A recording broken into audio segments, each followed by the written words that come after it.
This is how rich people keep getting richer while you get broke. It's because they're exploiting their unfair advantages, but that's not a bad thing. Let me give you an example. In basketball, right, you could have two people, one who is 5'5" and the other is 6'5", and they could do the same amount of training, put in the same amount of hard work for the same amount of time, but at the end of the day, the guy who is 6'5" is always going to be better than the shorter guy. Why?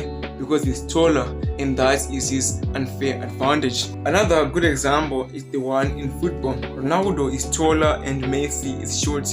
That's always going to be Ronaldo's unfair advantage. No matter how hard Messi plays, he's never going to reach the level of Ronaldo. Why? Because he's just short and he will never score perfect hat tricks or any such stuff. Same goes for Instagram. You have two role models. They're putting in the same amount of hard work, they're posting at the same time each and every day, staying consistent. But if one is more attractive than the other, the attractive girl will always get more followers. Why?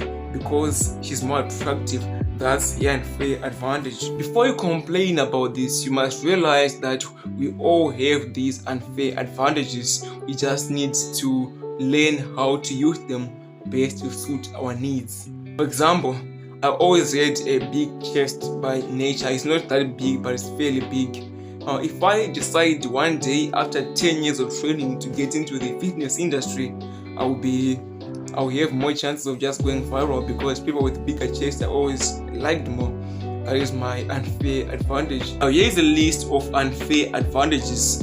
Another is money. People who are just more blessed with money are always going to have an advantage.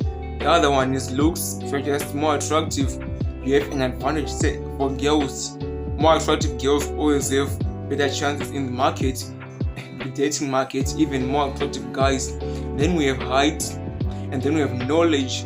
So you can actually learn yourself into an unfair advantage. Then we have skill, background, your story, what you went through, and actually make an unfair advantage for you. So how do you exploit these unfair advantages? Well, exploiting isn't in a good way.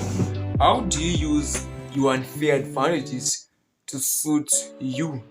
Well, you must realize what are you competing in, which area are you in. For example, in school, if you are always smarted and gifted, you have your unfair advantage. So by now it's clear that you must take some time and write down what do you actually have that other people don't have that you can use as your unfair advantage.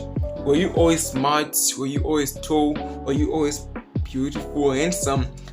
That's your unfair advantage, and you can use that to get ahead of most people. This is the thing that most people don't really want to accept, that life is just not simply fair. I must find out what is it that makes you in a better state, and then you use that to get ahead of people. It sounds a bit ridiculous and a bit funny, but if you are blessed, use it. Michael Jordan, other basketballers, they were always tall, and they used that to their advantage, and they went famous. If advantages, use them, and I'm going to see you at the top.